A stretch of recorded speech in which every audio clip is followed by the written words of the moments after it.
Hello and welcome to NTD exam तैयारी। I hope आप सभी स्वस्थ होंगे और आज हम इस वीडियो में डिस्कस करेंगे नई शिक्षा नीति 2020 के महत्वपूर्ण प्रश्न। तो चलिए शुरू करते हैं। आई होप ये जो प्रश्न हम आज करने जा रहे हैं ये बहुत इम्पॉर्टेंट है क्योंकि अभी अभी जो है नई शिक्षा नीति बनी है और ये प्रश्न जो है आपके आने वाले एग्ज़ाम में भी बहुत ही इम्पॉर्टेंट रहेंगे और इसमें से बहुत से क्वेश्चन भी आपको एग्ज़ाम में देखने को मिलेंगे। तो चलिए शुरू करते हैं। पहला क्वेश्चन है, नई शिक्षा नीति 2020 में कितने साल बाद बदलाव हुआ? तो हमारा आंसर है 34 साल बाद जो है शिक्षा नीति में बदलाव हुआ है और जो पहली शिक्षा नीति थी वो 1968 में जो है बनी थी। क्वेश्चन नंबर 2 है, नई शिक्षा नीति 2020 के तहत स्कूली शिक्षा का नया फॉर्मेट क्या है? तो अब जो नई शिक्षा नीति है उसमें जो नया फॉर्मेट किया गया है वो है 5+3+3+4। क्वेश्चन नंबर 3 है, फॉर्मेट 5+3+3+4 क्या है? तो जो इसमें 5 है उसमें 3 से 8 वर्ष के बच्चों को लिया गया है और 3 में 8 से 11 वर्ष के आयु वर्ग के बच्चों को लिया गया है, +3 में 11 से 14 वर्ष के बच्चों को और +4 में 14 से 18 वर्ष तक की आयु के बच्चों को लिया गया है। क्वेश्चन नंबर 4 है, नई स्कूल मूल्यांकन योजना कब लागू हुई? तो 2022 से 23 में जो है नई स्कूल मूल्यांकन योजना जो है लागू हो चुकी है। क्वेश्चन नंबर 5 है, नई शिक्षा नीति 2020 में किस कोर्स को निरस्त कर दिया गया है? तो हमारा आंसर है एमफिल को जो है 2020 की जो नई शिक्षा नीति है इसमें एमफिल को निरस्त कर दिया गया है। क्वेश्चन नंबर 6 है, मल्टीपल एंट्री और एग्जिट सिस्टम क्या है? तो आंसर है, यदि एक छात्र एक वर्ष जो है स्नातकोत्तर शिक्षा में पूरा हो जाता है तो उस छात्र को प्रमाण पत्र मिलेगा और यदि छात्र के 2 साल पूरे हो जाते हैं यानी कॉलेज में सेकेंड ईयर पूरा हो जाता है तो उस छात्र को डिप्लोमा प्रदान किया जाएगा और यदि छात्र के 3 साल या 4 साल का कार्यक्रम पूरा हो जाता है तो उसे डिग्री प्रदान की जाएगी। क्वेश्चन नंबर 7 है, नई शिक्षा नीति 2020 के मसौदा समिति यानी ड्राफ्टिंग कमेटी के जो है अध्यक्ष कौन है? तो डॉक्टर कृष्ण स्वामी कस्तूरीरंगन जो है नई शिक्षा नीति 2020 के अध्यक्ष हैं। क्वेश्चन नंबर 8 है, भारत में नई शिक्षा नीति 2020 को कैबिनेट की मंजूरी कब मिली? तो 29 जुलाई 2000 को जो है नई शिक्षा नीति को मंजूरी मिल गई थी। क्वेश्चन नंबर 9 है, नई शिक्षा नीति 2020 को किस शिक्षा नीति की जगह पर लागू किया गया? तो राष्ट्रीय शिक्षा नीति 1986 की जगह पर जो है नई शिक्षा नीति 2020 को लागू किया गया है। क्वेश्चन नंबर 10 है, राष्ट्रीय शिक्षा नीति 2020 के अंदर कितने वर्ष आयु वर्ग के बच्चों को शिक्षा के अधिकार कानून 2009 के अंदर रखा गया है? तो इसमें 3 वर्ष से लेकर जो है अब 18 वर्ष तक की आयु के बच्चों को रखा गया है और जो पहले जो शिक्षा नीति थी उसमें 5 वर्ष के पूरे बच्चे से लेकर 18 वर्ष तक की आयु के बच्चे आते थे। क्वेश्चन नंबर 11 है, नई शिक्षा नीति 2020 के अनुसार 5वीं कक्षा तक शिक्षा किस भाषा में होगी? तो हमारा आंसर है मातृभाषा, स्थानीय भाषा या क्षेत्रीय भाषा के जो आधार पर है जो नई शिक्षा नीति है। अब उसमें पहली कक्षा से 5वीं कक्षा तक जो है भाषा होगी। क्वेश्चन नंबर 12 है, नई राष्ट्रीय शिक्षा नीति 2020 का लक्ष्य किस वर्ष तक 3 से 18 वर्ष की आयु के बच्चों को गुणवत्ता व समावेशी शिक्षा प्रदान करना है? तो आंसर है 2030 तक जो है इस राष्ट्रीय शिक्षा नीति का लक्ष्य रखा गया है कि 3 से जो 18 वर्ष के बच्चे हैं उन्हें गुणवत्तापूर्ण शिक्षा देना और समावेशी शिक्षा में यानी सामाजिक, आर्थिक, राजनीतिक सब प्रकार की शिक्षा जो है प्रदान करना है। क्वेश्चन नंबर 13 है, नई शिक्षा नीति 2020 का पैटर्न 5+3+3+4 किस स्कूल पाठ्यक्रम के स्थान पर होगा? तो जो पहला जो शिक्षा नीति थी हमारी उसमें +2 के आधार पर जो है स्कूली पाठ्यक्रम था, लेकिन अब 5+3+3+4 का पैटर्न जो है अब +2 के स्थान पर होगा। क्वेश्चन नंबर 14 है, नई शिक्षा नीति 2020 के अनुसार वोकेशनल कोर्स किस कक्षा से शुरू किए जाएंगे? तो कक्षा 6 से जो है वोकेशनल कोर्स शुरू हो जाएंगे, यानी बच्चा जिस फील्ड में जिस विषय का चुनाव करना चाहता है तो वो कोर्स अब 6 क्लास से ही शुरू हो जाएंगे। क्वेश्चन नंबर 15 है, नई शिक्षा नीति 2020 को लागू करने वाला पहला भारत का राज्य कौन सा है? तो बहुत इंपॉर्टेंट क्वेश्चन है और कर्नाटक ने जो है नई शिक्षा नीति 2020 को पहला जो भारतीय राज्य है जिसने इसे लागू किया था। क्वेश्चन नंबर 16 है, कर्नाटक राज्य ने नई शिक्षा नीति 2020 को कब तक लागू करने की घोषणा की? तो अगस्त 2020 से ही जो है कर्नाटक ने नई शिक्षा नीति को लागू करने की घोषणा की थी। क्वेश्चन नंबर 17 है, नई शिक्षा नीति 2020 के तहत स्कूली शिक्षा को कितने स्तर पर बांटा गया है? तो इसे 3 स्तर पर बांटा गया है। क्वेश्चन नंबर 18 है, नई शिक्षा नीति 2020 को किस शिक्षा नीति की जगह पर लागू किया गया है? तो राष्ट्रीय शिक्षा नीति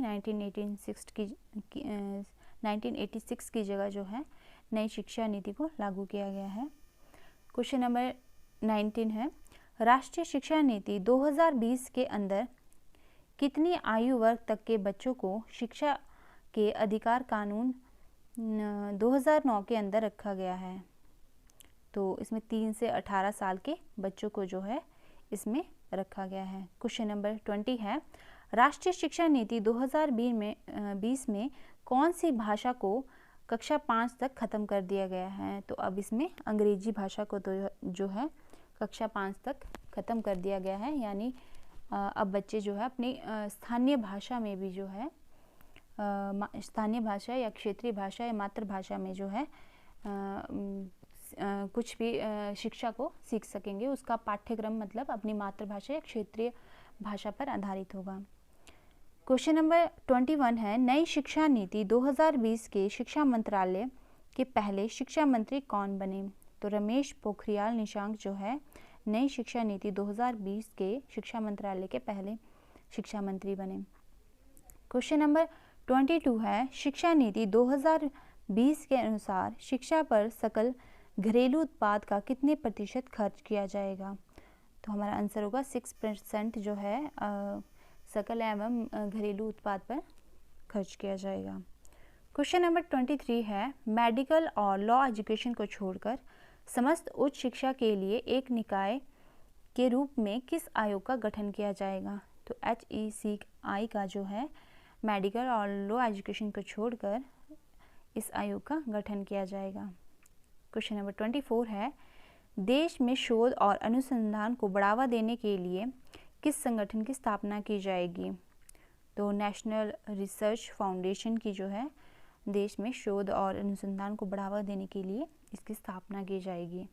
क्वेश्चन नंबर 25 है, किसे बढ़ावा देने के लिए एक राष्ट्रीय शैक्षिक टेक्नोलॉजी फॉर्म बनाया जा रहा है जिसके लिए वह स्वयं विकसित की जा रही है? तो ई पाठ्यक्रम को जो है बढ़ावा देने के लिए एक टेक्नोलॉजी फॉर्म बनाया जा रहा है और ये सरकार खुद ही इसे विकसित कर रही है ताकि जो बच्चे हैं वो ई पाठ्यक्रम के द्वारा भी पढ़ सकें, यानी इंटरनेट पाठ्यक्रम डिजिटल शिक्षा को डिजिटल बनाने के लिए। क्वेश्चन नंबर 26 है, मानव संसाधन विकास मंत्रालय का नाम बदलकर क्या हो गया है? तो ये भी क्वेश्चन बहुत ही इम्पॉर्टेंट है।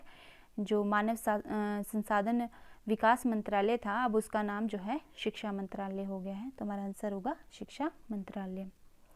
क्वेश्चन नंबर 27 है, मई 2016 में किसकी अध्यक्षता में नई शिक्षा नीति के विकास के लिए समिति ने अपनी रिपोर्ट प्रस्तुत की थी? तो 2016 में जो है स्वर्गीय श्री TSR सुब्रमण्यम की अध्यक्षता में जो है नई शिक्षा नीति के विकास की समिति ने अपनी रिपोर्ट प्रस्तुत की थी। क्वेश्चन नंबर 28 है, किस वर्ष तक शिक्षण के लिए न्यूनतम डिग्री योग्यता जो है 4 वर्षीय एकीकृत B.Ed होने जा रही है? तो 2030 तक जो है अब 4 वर्षीय योग्यता जो है एकीकृत B.Ed होने जा रही है। क्वेश्चन नंबर 29 है, राष्ट्रीय शिक्षा नीति 2020 के अनुसार उच्च शिक्षा में सकल नामांकन अनुपात कितना प्रतिशत बढ़ जाएगा? तो हमारा आंसर होगा 50% जो है उच्च शिक्षा में अब सकल नामांकन अनुपात बढ़ जाएगा।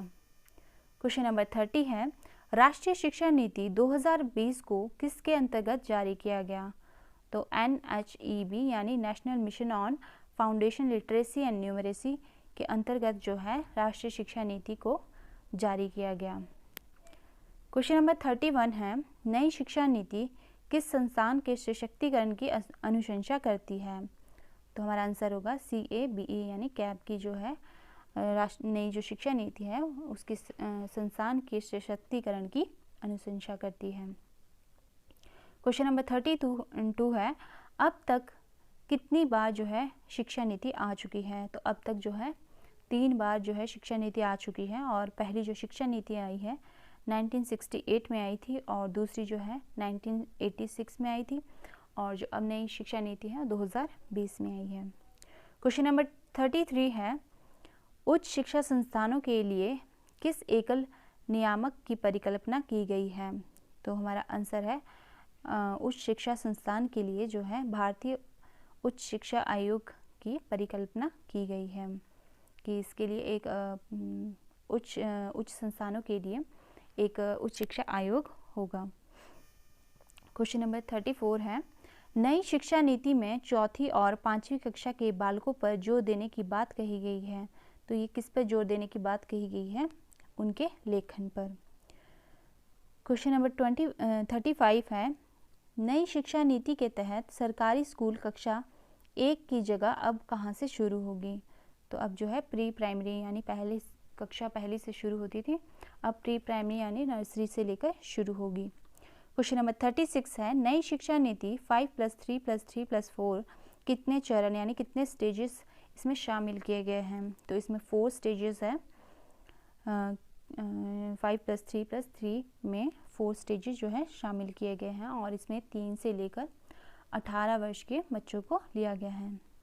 क्वेश्चन नंबर 37 है, नई शिक्षा नीति 2020 के अनुसार किस कक्षा से विषय चुनने की आज़ादी है? तो अब कक्षा 9 से जो है विषय चुनने की आज़ादी दी जाएगी। जो भी जैसे पहले जो है +1 से जो है हम अपने विषय का चुनाव करते थे, तो अब 9वीं कक्षा से जो है किसी छात्र को अपने विषय को चुनने की आज़ादी है। क्वेश्चन नंबर 38 है, स्नातक छात्रों द्वारा 1 वर्ष पाठ्यक्रम छोड़ जाने के बाद कौन सा प्रमाण पत्र या डिग्री प्राप्त होगी? तो आंसर है यदि जो कॉलेज में है 1 वर्ष पूरा करने के बाद छात्र अगर अपनी पढ़ाई छोड़ देता है तो उसे प्रमाण पत्र मिलेगा। क्वेश्चन नंबर 39 है, स्नातक छात्रों द्वारा 2 वर्ष पूरे किए जाने पर कौन सा प्रमाण पत्र प्राप्त होगा? तो यदि सेकेंड ईयर में कोई छात्र जो है अपनी पढ़ाई छोड़ देता है तो उसे एडवांस डिप्लोमा मिलेगा। क्वेश्चन नंबर 40 है कि स्नातक छात्रों द्वारा अंतिम वर्ष में कौन सा प्रमाण पत्र प्राप्त होगा? तो अगर कोई अपना जो अपनी डिग्री जो है 3 वर्ष जो है छात्र या 4 वर्ष की जो पूरे कर लेता है कॉलेज में, तो उसे डिग्री प्रदान की जाएगी। तो ये थे हमारे आज के प्रश्न। आई होप आपको ये प्रश्न अच्छे लगे होंगे और आपके आने वाले एग्ज़ाम में ये बहुत ही हेल्पफुल भी रहेंगे। तो प्लीज़ वीडियो को पूरा देखिए एंड वीडियो को